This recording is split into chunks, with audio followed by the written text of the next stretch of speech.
ముస్లిం షరీఫ్ అనే సంకలనకర్త దీన్ని సంకలనం చేశారు. దైవ ప్రవక్త ఈ విధంగా తెలియజేస్తున్నారు. మీరు ఎక్కువగా సజ్దా అంటే సాష్టాంగ ప్రణామం అంటే ప్రణామం అంటే అర్థం ఏమిటంటే 8 అంగాలు కూడా నేలపై తగలడాన్ని సాష్టాంగ ప్రణామం అని అంటారు. అంటే ఒక నుదురు, ముక్కు, 2 చేతులు, 2 మోకాళ్ళు, 2 బొటన వేళ్ళు, ఈ విధంగా ఏదైతే ముస్లిం సోదరులు నమాజులో చేసే భంగిమ ఏదైతే ఉందో పూర్తిగా ఈ భంగిమ యొక్క అర్థం ఏమిటంటే సర్వం కూడా నేను లొంగిపోయాను దైవమా నీ ముందు, నాదంటూ ఏమీ కూడా లేదు అన్న ఒక భావాన్ని అది సూచిస్తుందన్నమాట. ఈ విధంగా మరి దైవ ప్రవక్త ఏం చెప్పారు అంటే మీరు ఎక్కువగా ఈ సాష్టాంగ ప్రణామాలు అంటే సజ్దాలు చేస్తూ ఉండండి. మస్జిద్ అన్న అర్థం కూడా అదే. మస్జిద్ అంటే సజ్దా చేసే చోటు అని అర్థం అనమాట. సజ్దా అంటే సాష్టాంగ ప్రణామం.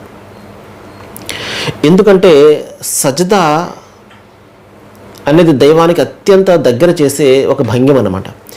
మీరు చేసే ప్రతి సజ్దాకు దైవం స్వర్గంలో మీ స్థాయిని పెంచుతూ ఉంటాడు, ఒక పాపాన్ని తొలగిస్తూ ఉంటాడు.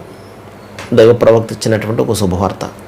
ప్రతి సజ్దాకు అంటే ప్రతి సాష్టాంగ ప్రణామానికి దైవము అతని స్థాయిని పెంచుతూ ఉంటాడు స్వర్గంలో. ఎందుకంటే సజ్దా అనేది పూర్తి లొంగుబాటును సూచించే ఒక భంగిమ అనమాట. సమస్తాన్ని కూడా నేను నీకు అర్పించుకున్నాను దైవమా, నాదంటూ ఏమి కూడా లేదు, నేను ఏమి కూడా కాను, అత్యంత బలహీనమైనటువంటి వ్యక్తిని నేను అని ఒక నిస్సహాయతను ఒక వ్యక్తపరుచుకునే ఒక భంగిమ సజ్దా అనేది సహజంగా. కాబట్టి ఈ సజ్దా అనేది ఈ సాష్టాంగం అనేది కేవలం దైవానికి మాత్రమే చేయాలి. మనుషులకో లేకపోతే మనం కల్పించుకున్నటువంటి కొన్ని అస్తిత్వాలకో అది ఎంత మాత్రం కూడా అది చేయకూడదు. అది వారికి ఏమాత్రం కూడా హక్కు అర్హత లేదు. దైవానికి మాత్రమే అది చెల్లు. దైవ ప్రవక్త చెప్పే విషయం సజ్దాలు సాష్టాంగ ప్రణామాలు ఎక్కువగా చేస్తూ ఉండండి. ఇది దైవానికి దగ్గర చేసే అంశము. ఈ విధంగా మీరు చేస్తూ ఉన్నప్పుడు దైవము మీ యొక్క స్థాయిని పెంచుతూ ఉంటాడు, ఒక పాపాన్ని తొలగిస్తూ ఉంటాడు. ఆ లొంగుబాటును ఆ సిద్ధపాటు ఏదైతే ఉందో సమస్తాన్ని కూడా నేను నీకు అర్పించుకున్నాను అన్న సిద్ధపాటు ఏదైతే ఉందో లొంగుబాటు ఏదైతే ఉందో అదే దైవం కోరుకునేది తప్పించి మరొకటి కాదు. మన నుండి ఆయన ఏమి కూడా ఆశించడు.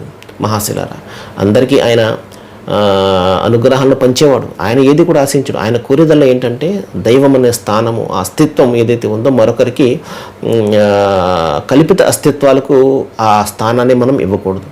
సర్వేజన సుఖినో భవంతు. Thank you very much.